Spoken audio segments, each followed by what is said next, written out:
Our legend today is a woman who played a major role in resisting the colonization of her kingdom. Queen Nzinga played a key role in defending Angola against the Portuguese in the 17th century. She was a highly intelligent strategist and skillful negotiator. Welcome to the Sankofa Pan-African series. Please take a moment to subscribe if you've not already done so. Thank you.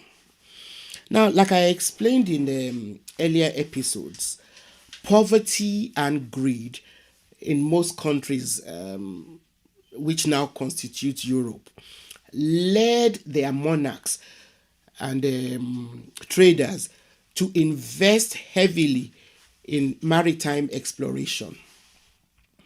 They sponsored and equipped mercenaries to go and find lands which had resources that could be exploited in order to save their countries from poverty. By the 15th century, Portuguese mercenaries in search of new lands to exploit reached the land in southwestern Africa, which is present-day Angola. Now, their intention from the start was to establish a slave route along the southern African coast. Now, the Portuguese mercenaries who first arrived there were accompanied by Jesuit priests. When they arrived in Cabasa, which was the capital of Ndongo, as the kingdom was known in 1560 when the Portuguese got there. Now, the king at the time was Ngola Kiluanje Kia Ndambi. He was the great-grandfather of the legend that we're celebrating today, Nzinga. The Portuguese mercenaries and the Jesuit priest tried to bribe and deceive the Ndongo people with presents and by claiming that they were there to develop trade relations with them on behalf of the King of Portugal. Though he did not believe them, Ngola Kiluanje Kia Ndambi, like most other African leaders, was a very hospitable man. He allowed them to land, but they repaid him by studying the lay of the land and noticing its rich natural resources while plotting how best to overtake the land. Unfortunately, Ndongo Kiluanje, who was at war with some of his neighbors, made another fatal mistake. A mistake which most African countries continue to make even today. When African countries have internal problems or problems with their neighbors, neighboring countries, we all still look to foreigners to help us resolve issues or help us fight against our neighbors. The fact that not once has this approach benefited any African country has not taught us that we need to learn to try and resolve our differences without calling on America, Russia, China, or countries in Europe or Arabia to help us. We have not yet learned that a peaceful and prosperous Africa is something that these so-called powerful or wealthy countries will never want to willingly allow to exist. Asking the Portuguese to help him fight against his neighbor was a really fatal mistake made by Nzinga's ancestor. The Portuguese were only too happy to oblige. They returned to Portugal to get only to come back with a fleet of ships filled with soldiers. They, however, did not come to help the king as he had requested. Instead, they came in the name of the King of Portugal to seize the country by force. The king and his citizens were completely thrown back, but tried in vain to defend their land. But by 1575, the Portuguese had taken control of the land and renamed it Angola. They also founded a port city known today as Luanda. Very quickly, the land became invaded by Portuguese merchants, more missionaries, and farmers who poured into the land and neighboring places the way that wild locusts attack rich farmlands. They then started slave trade on a massive scale, going further into neighboring lands to capture more people in order to supply labor to Portuguese plantations that had been set up in Brazil.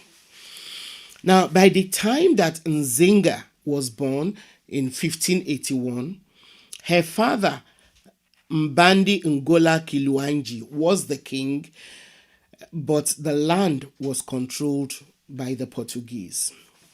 She grew up seeing how her father tried to resist the Portuguese occupation and the violence imposed throughout the region by the Portuguese. Nzinga was very close to her father, and because she was fearless from childhood and highly intelligent, he allowed her to accompany him into battles against the Portuguese conquistadors. Her father also ensured that she got a good, solid education, and she was also taught to speak, read, and write Portuguese, all of which came in very useful in her later life. After her father died in 1617, Nzinga's half brother, Ngola Mbandi, inherited the throne. Although Nzinga and her brother did not get on very well, he was compelled to send her as his emissary to go and negotiate peace with the Portuguese in Luanda because by that time the Portuguese had virtually decimated the land. The kingdom had been ravaged by their slave raiding, and because farming had been disrupted due to the slave raids, there was starvation everywhere in the land. The Portuguese, who had installed themselves in the land, were also eager to negotiate a peace treaty because they wanted a way to continue the slave trade, which had become highly profitable to them. Ngola Mbandi, Nzinga's brother, who was then king, probably decided to send her to negotiate with the Portuguese representative, the Portuguese governor, because of her ability to communicate in Portuguese.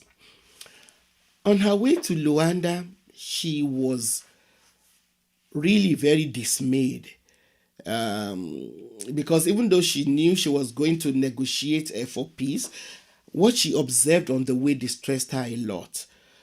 She observed the desolation of the land and went past villages that had been completely sacked, and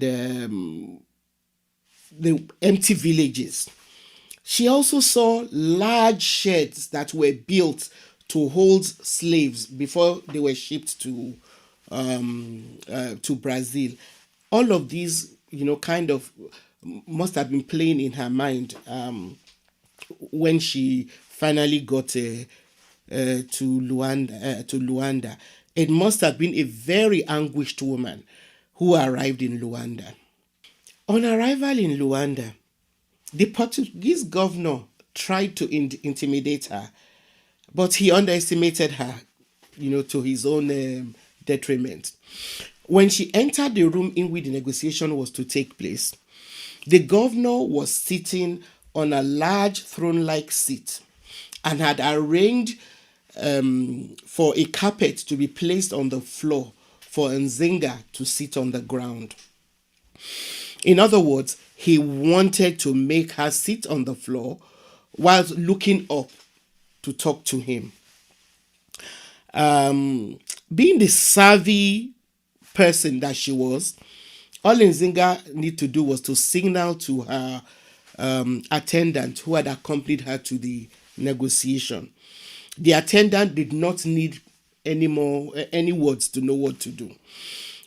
Only she immediately crouched on all fours so that Nzinga could sit on her back in an elevated position, like the royalty that she was, and a superior to the Portuguese governor. I like to think that the quick thinking and display of strength by Nzinga and her attendant must have thrown the Portuguese governor, who had not been expecting such a formidable negotiator.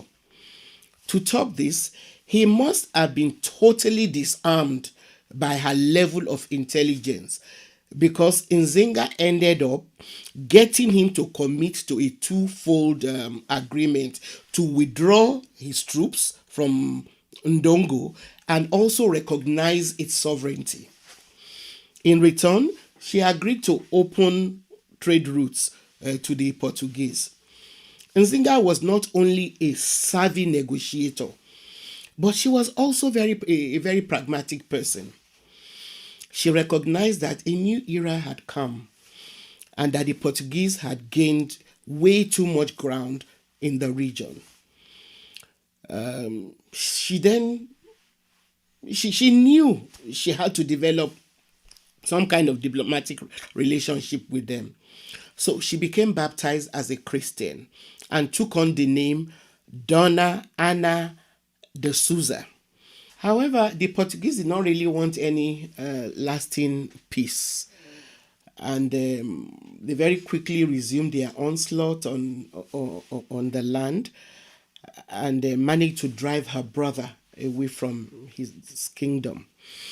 After he died, Nzinga became the queen. Queen Ngola Mbandi Nzinga Bandikia Ngola was her regal name. During her reign, she was able to extend her authority over the local chieftains and neighboring kingdom of Matamba, which then came under her rule.